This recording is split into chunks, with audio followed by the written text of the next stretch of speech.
जैमिनी जी को नमन करता हूँ और बाकी सब राम राम। एक बार बोल लो।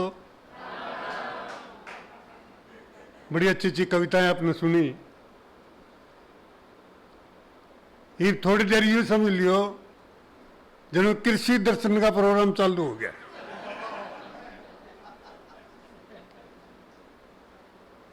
वास्तविकता तो यह है कि आज इस कोरोना ने सदमा इतना दे रखा है कि उससे नहीं उभर पा रहे। देखिए इस तरह चुपचाप बैठे जनो आईसीयू में बैठे हो। हाँ, ताली पीट दो एक बार। ये सभागार में बैठे हो, आईसीयू नहीं है। आनंद मौज मस्ती के थे हमारे जैमिनी जी और आनंद मौज मस्ती की हमारी हरियाणवी भाषा, हमारी हरियाणवी बोली।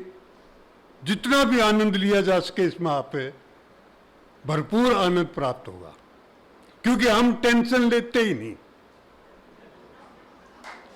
कोई प्रेशर कोई डिप्रेशन हमारे पास नहीं आता है बिल्कुल भी, क्योंकि हमारा एक लाइफ स्टाइल है। और वो स्टाइल क्या है जी कि हम किसी डिप्रेशन वोप्रेशन को मानते ही नहीं। मैं दो चार बात बताऊंगा आपने। मैंने एक हरियाणवी आदमी देखा, उससे पूछ लिया मगर ये मौसम था गर्मी का, मगर तेरे को गर्मी लगे तो तू क्या करेगा? न्यू बोला जी मैं एसी के सामने बैठ जाता हूँ। और मगर फिर भी लगे तो बोला फिर एसी ऑन कर लेता हूँ।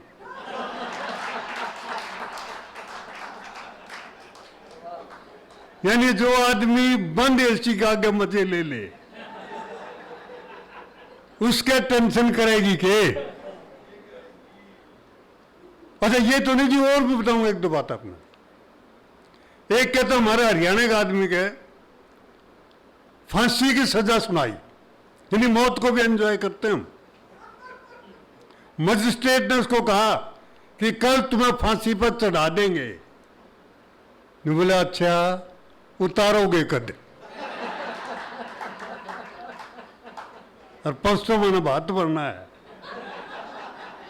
इन्हें अगला पूरा जीवन जीने का वो नहीं छोड़ रहा है बिल्कुल भी। तो ये आनंद सिर्फ हम ले सकते हैं सब, हर चीज में। एक सगाई करने के लिए चला गया, दूसरी स्टेट का था हमारे हरियाणा में।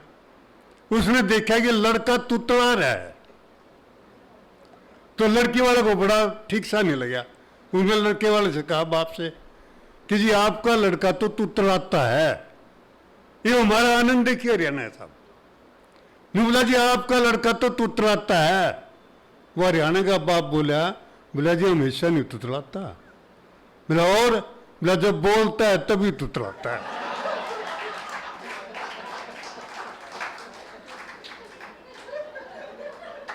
ये है जी हमारे आनंद। कोई छोटी मोटी बातों में तो हम गिनते ही नहीं किस चीज में।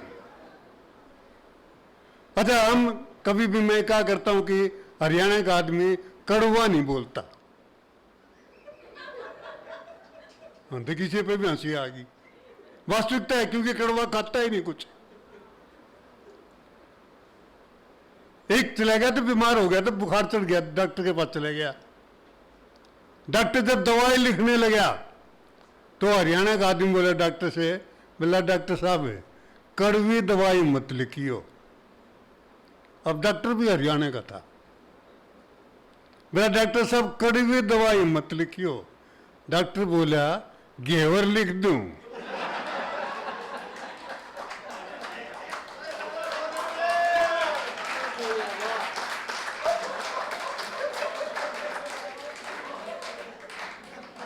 ये आनंद है जी। एक और मेहमान मन के चला गया था, तो वो घर में लड़का था। एक लड़के ने पूछ लिया उससे, बोला ताऊ खीर खाओगा कि हलवा? ताऊ बोला क्यों, तारे घर में एक कटोरी है। न बोला कटोरी तो बहुत है। फिर बोला खीर भी लिया और हलवा भी लिया, दोनों खाऊंगा। तो हमारे मेहमान भी गजब के हैं जी, हमने मेहमानों को भी कैटेगराइज कर रखा है। मैं बताऊंगा आपने कि आज मैं आपको बताऊंगा मेहमाना के भेद। मेरी बात पे गौर करोगे कदे नहीं होगा खेद। मेहमानों से 3 प्रकार के, सुनो वो से किस किस आकार के। जो खाना बनते पहला घरा जा लग गया, वो से मेहमान आ गया। और जो आवे खाना बनते बनते हो जा खड़ा, वो से मेहमान आप पड़ा। और जो आवे जो चौका बर्तन सब कुछ ढा दरिया, वो से मेहमान आप मरिया।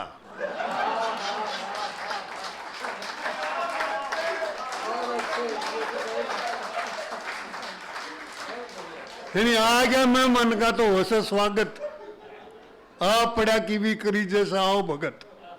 पर आ मरा मेहमान बनना नहीं से ठीक, उसने रोटी इसी मिलेगी जड़ू मिले से भीख। तो कहीं देख लियो कहीं जाओ तो आ मरा मत बनियो कहीं भी। तो यह आनंद जो है ये सिर्फ हरियाणा का है। एक न तो लोग किस तरह से बदला लेते हम, पोते पोतियां भी बदला ले ले दादा दादी थे। वो दादी का बर्थडे था जी, तो वो पोते से पूछ लिया उसने, बापू ने, बोला बेटा कल तुम्हारी दादी का बर्थडे है तो दादी को गिफ्ट में क्या दोगे? वो पोता नहीं बोला जी मैं दादी ने फुटबॉल दूंगा। तो उसका बाप बोला बेटा तेरी दादी की फुटबॉल खेलने की उम्र है। मैं बोला क्यों? पिछले महीने मेरा बर्थडे था, दादी ने मेरे को गीता भेंट करी थी।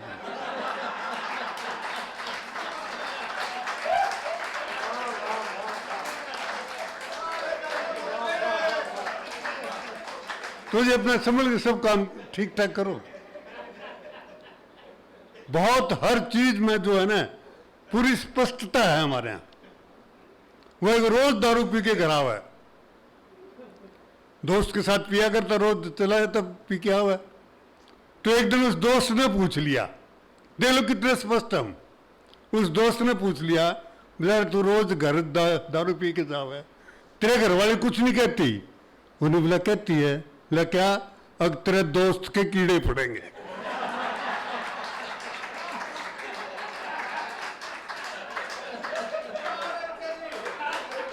ये ऐसी वास्तविकता है, हम बिल्कुल स्पष्ट हैं। अच्छा एक और बस बात में एक आखिरी, हम किस तरह से अपना काम निकाल लेते हैं। एक है हमारे यहाँ पुलिस में था सिपाही, हरियाणा का, ज़्यादातर हरियाणा के हैं। उसको 2 दिन की छुट्टी चाहिए थी, वो एसएचओ के पास चले गया, बोला जी छुट्टी चाहिए। तो एसएचओ ने मना कर दिया, बोला छुट्टी नहीं मिलेगी। वो बोला जी जरूरी काम में जरूर चाहिए। बोला भाई नहीं मिलेगी। जबरदस्ती कर ली तो उसने कह दिया अच्छा यूं मजाक कर लिया।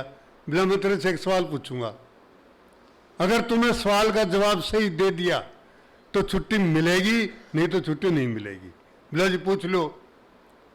तो उसने एक इंटरनेशनल सवाल पूछा जी, पूछा उसने कटप्पा ने बाहुबली को क्यों मारा? बता अपना, कटप्पा ने बाहुबली को क्यों मारा? बोला जी बाहुबली ने कटप्पा को छुट्टी नहीं दी होगी।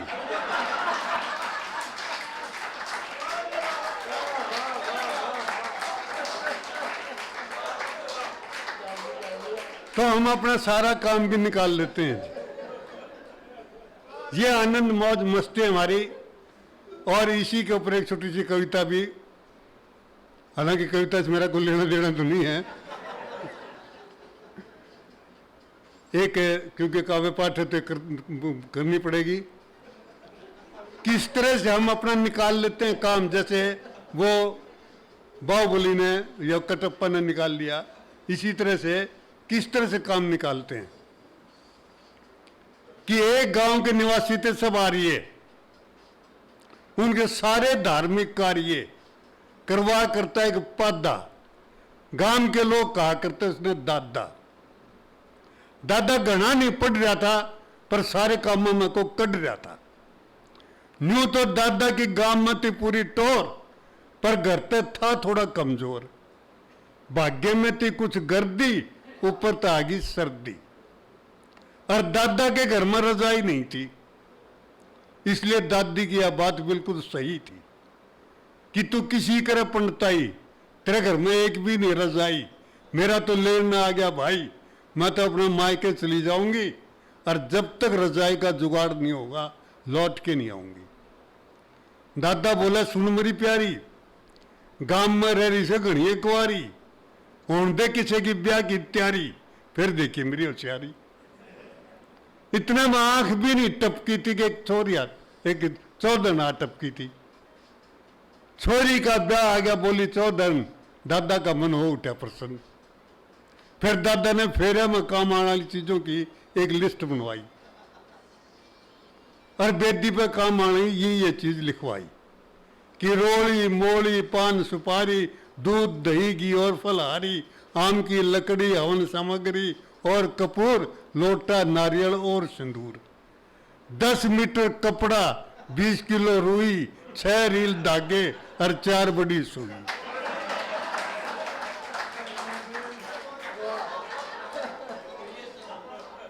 अगला नुस्खे में लिखवा दिया कि 10 मीटर कपड़ा, 20 किलो रुई, 6 रील धागे और 4 बड़ी सुई।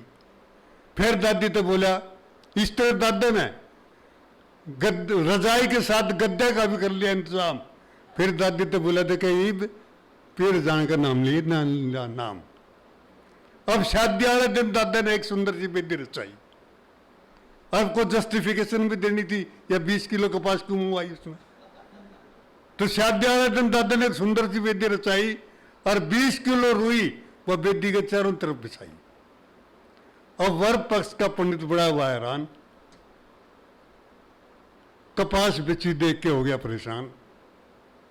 कपास के लालच में उसका मन डोल गया और जल्दी जल्दी में यूं मंत्र बोल गया कि ऐसी बेदी कहूं ने देखी, कि ऐसी बेदी कहूं ने देखी, आसम पास कपासम सुहा। अब दादा के विबुद्धि ने बचा ली तरफ चाल और समझौते का मंत्र पढ़ दिया तत्काल। नुबला चुप कर दुष्टम, मारूंगा मुष्टम, आद्यमाद करपम सुहा। इस तरह दोनों दादा में हो गया समझौता और मुफ्त में मार लिया गंगा में गोता। इस तरह दोनों दादा ने कर दिया। बहुत बहुत धन्यवाद।